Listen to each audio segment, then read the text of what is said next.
Yes, ni time ya kupeana update mtu wangu. Kama huja subscribe channel hii utakuwa unapita na taarifa nyingi sana, hususan masuala ya kimichezo. Sisi kila siku tunadondosha taarifa mpya humu ndani. Ukisha subscribe channel hii, kila taarifa ambayo tunadondosha humu ndani, basi wewe utakuwa wa kwanza kuipata taarifa hiyo. Hivyo gusa tu neno subscribe, alafu kama mkao wa kula kila taarifa ambayo tutadondosha humu ndani, basi wewe utaipata ukiwasha tu data.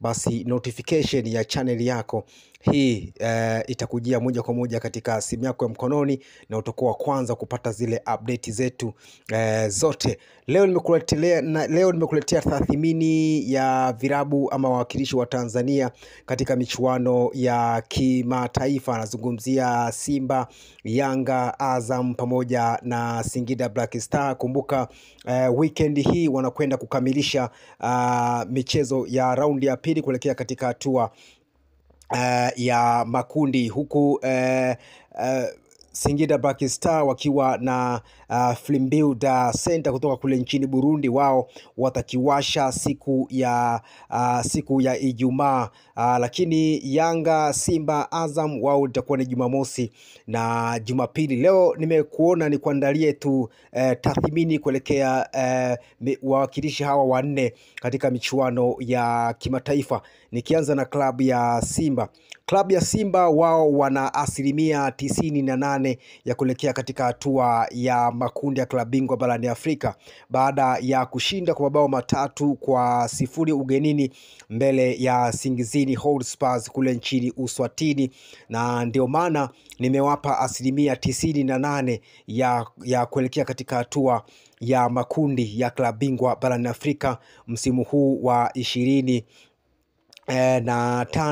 na 26, kutokana tu na ubora wa Simba katika dimba la Benjamin Mkapa. Kama Simba ulipata mabao 3 away, je, kwenye dimba la Benjamin Mkapa atakwenda kufanya nini? Na ndio maana nawapa Simba asilimia 98 kwamba wana qualify kuelekea katika hatua ya makundi ya ligi ya mabingwa barani Afrika, kwa sababu sare yoyote Simba ambao wataipata katika uwanja wa Benjamin Mkapa, hata kama watatoka sare ya bila kufungana, basi Simba wanaelekea katika hatua ya makundi, kwa sababu wana mtaji wa mabao 3 katika mchezo wa awali. Hivyo mshindi wa jumla katika michezo miwili ndiye anakwenda katika hatua ya makundi. Hivyo Simba ana asilimia 98 kuelekea katika hatua ya makundi ya klabu bingwa barani Afrika katika msimu huu wa 25 na 26.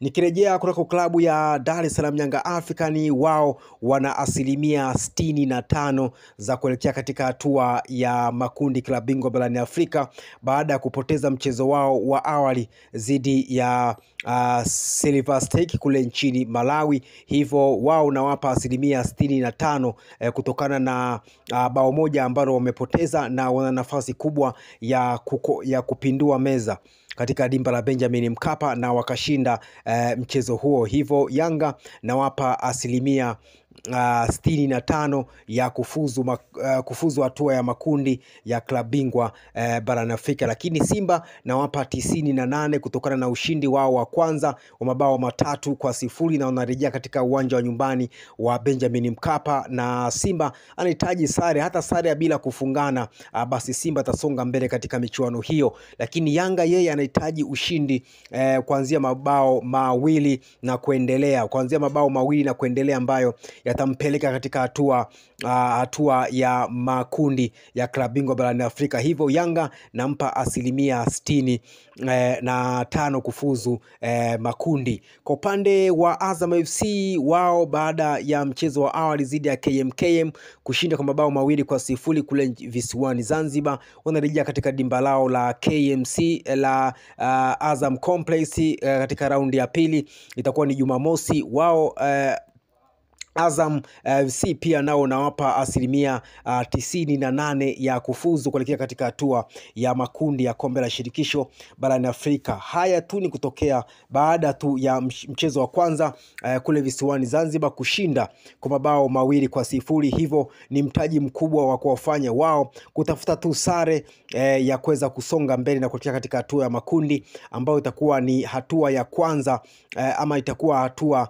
ya mara ya kwanza, ama itakuwa ni historia kwao kuingia kwa mara ya kwanza katika hatua ya makundi ya kombe la shirikisho barani Afrika. Upande wa Singida Black Stars dhidi ya Flambeau da Center kutoka kule nchini Burundi, mchezo wa kwanza kule nchini Burundi ulikuwa ni 1-1, sare ya 1-1. Hivyo wanarejea nyumbani Tanzania katika raundi ya pili. Mchezo huu bado haujamalizika, hivyo Singida wana kazi ya kufanya kuhakikisha kwamba wanaendeleza ama wanapata ushindi ambao utawafanya waelekee katika hatua ya makundi. Hivyo Singida Black Star mechi yao bado haijaisha pamoja na Dar es Salaam Yanga African. Lakini kwa upande wa Azam pamoja na Simba, wao tayari wameshatanguliza mguu mmoja katika hatua ya makundi ya klabu bingwa barani Afrika. Wao cha kufanya ni kukamilisha tu michezo yao ya mwisho kwa kutafuta sare ili wao waweze kusonga mbele katika michuano hiyo ya CAF barani Afrika. Basi hii ndio tathmini ambayo nimeona nikupee leo wewe mfuatiliaji na mtazamaji wa channel yako ya habari za michezo na burudani, kwamba Simba nimewapa asilimia 98 ya kuelekea makundi kutokana na ushindi waliopata ugenini dhidi ya Nsingizzi Hotspurs mabao 3-0. Hivyo Nsingizzi watahitaji mabao 4 katika dimba la Benjamin Mkapa ili wamtoe Simba, na jambo hilo haliwezekani kwa akili za haraka. Hivyo Simba asilimia 98 kuelekea makundi, Azam FC asilimia 98 kuelekea makundi, wakitafuta sare tu katika uwanja wa nyumbani wa Azam Complex. Yanga pamoja na Singida Black Star michezo yao bado haijaisha, wanahitaji matokeo ili waweze kufuzu kuelekea katika hatua ya makundi ya michuano ya CAF. Ni hayo tu mtu wangu, usisahau kusubscribe.